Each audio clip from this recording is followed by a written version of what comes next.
I sold my company for $58 million, and to celebrate, I treated my son and his wife to dinner. But as I lifted my glass for a toast, a security guard whispered in my ear, "Sir, I saw your son put something in your drink." The words hit me like a physical blow. I looked across the table at my only child, smiling at me, his eyes gleaming with what I had always mistaken for love and admiration. Beside him, his wife Sarah looked equally pleased. We were at the Gilded Spoon, the most exclusive restaurant in the city, a place where celebrations were meant to be grand and memories were supposed to be golden. I had booked the private dining room, wanting this evening to be a testament to our family's success, a new chapter after a lifetime of hard work.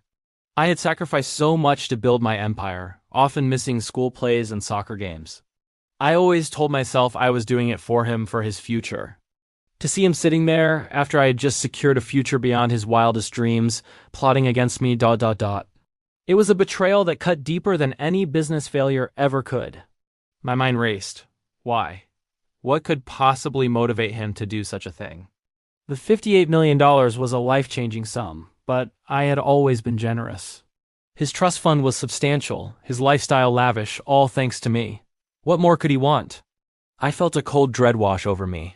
The guard's face was grim, his eyes fixed on my son. He was a professional, discreet, his presence barely a ripple in the elegant atmosphere of the restaurant. I gave him a subtle, almost imperceptible nod to let him know I had heard and understood. Panic was a luxury I couldn't afford.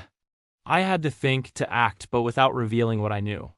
My heart hammered against my ribs, a frantic drumbeat against the soft classical music playing in the background. I looked at the sparkling water in my glass, the tiny bubbles rising to the surface, and imagined a sinister substance dissolving within it, unseen and deadly. My son, Daniel, raised his own glass. "To Dad," he said, his voice smooth and full of false sincerity. "To your incredible success. We are so proud of you."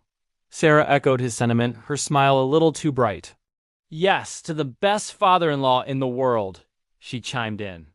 Her mother, a woman I had always found rather grasping and unpleasant, was also with us. She sat a little further down the table, watching the proceedings with an unnervingly keen interest. It was my turn to speak, to toast. But how could I? Every word would be a lie. I needed a plan. My eyes darted around the table. Daniel had placed his glass right next to mine, a near-identical twin. In that split second, an idea formed, risky but necessary. I had to know what he was planning. As I stood up, feigning a moment of emotional reflection, I pretended to stumble slightly, my hand brushing against the table. In that one fluid, practiced motion, I switched our glasses. It was a move born from years of boardroom negotiations, of keeping a poker face while the stakes were sky high. No one seemed to notice. The crystal glasses were identical, the water levels nearly the same. I'd picked up what was now his glass, holding it aloft. If you enjoy emotional and dramatic revenge stories, please subscribe for more. "To family," I said, my voice steady despite the turmoil inside me. "To the bonds that tie us together and to a future filled with health and happiness." I took a small, performative sip from the glass, the pure water feeling like a reprieve. I watched Daniel carefully. He picked up his glass, my original glass, and without a moment's hesitation took a long, deep drink. A cold smile touched my lips, hidden behind my glass. Sarah and her mother also drank from their own glasses, their part in this drama still unclear to me. We sat back down, and the conversation resumed its light, celebratory tone. Daniel talked about his plans for a new business venture, subtly asking about investment. Sarah talked about a charity gala she was organizing. It was all so normal, so disturbingly, chillingly normal. I played along, asking questions, showing interest, all the while a silent countdown was ticking in my head. What had he put in my drink? What was supposed to happen to me? I discreetly signaled the security guard who had remained posted near the door with a slight tilt of my head. He understood. He had already alerted the restaurant manager, and they were on standby, waiting for my cue. Minutes stretched into an eternity. I felt a bead of sweat trickle down my temple. Was I wrong? Did I misjudge the situation? Maybe the guard made a mistake? Then it happened. It wasn't my son who showed the first signs of distress, it was Sarah's mother.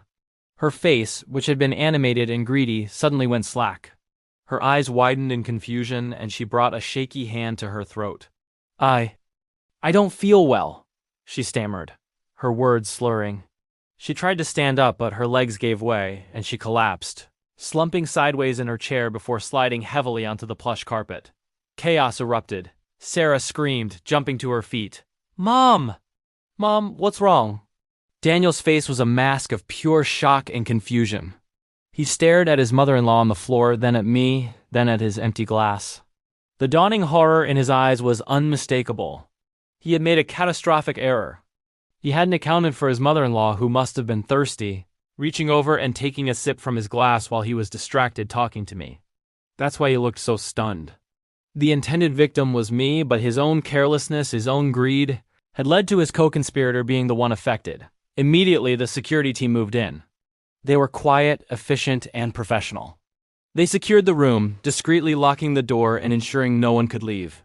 The restaurant manager rushed in with a medical kit, attending to Sarah's mother. Another guard stood by Daniel and Sarah, his presence a silent, immovable barrier. The celebratory atmosphere had evaporated, replaced by a thick, suffocating tension. "What's going on?" Sarah cried, turning on me. "What did you do?" Her accusation was wild, desperate, but Daniel knew. I could see the truth clicking into place behind his eyes. He looked at me, his face pale, his bravado gone, replaced by raw, primal fear. "It wasn't for her," he whispered, the words barely audible. "It was it was for you," he confessed. Right there, in the middle of the ensuing panic. He admitted that the plan was to incapacitate me with a powerful sedative, one that would mimic a natural health crisis. While I was hospitalized and unresponsive, he and Sarah, with her mother's help, would use a forged power of attorney to gain access to my newly acquired fortune. They had it all planned out. They saw my success not as a family victory, but as their personal lottery ticket. They didn't want to wait for an inheritance. They wanted it all, and they wanted it now. The security guard who had initially warned me stepped forward, his notebook open. "Sir, we witnessed the entire thing. We also have it on the room's security footage, the final nail in their coffin. Everything, the substance being poured, the switched glasses, the accidental poisoning, the confession, it was all documented. The police were on their way." Sarah broke down into hysterical sobs, her carefully constructed world crumbling around her. Daniel just stood there, defeated, a hollowed-out version of the son I thought I knew. I looked at the scene, at the life I had built, and the monster I had apparently raised. There was no satisfaction, only a profound, aching sadness. I had won, but I had lost my son forever. I stood up, straightened my tie, and walked towards the door. The guards parted to let me through. I didn't look back. I left them to face the consequences of their own greed, the justice they had so carelessly served to themselves. The night air was cool on my face as I stepped outside, leaving the gilded cage and its shattered dreams behind.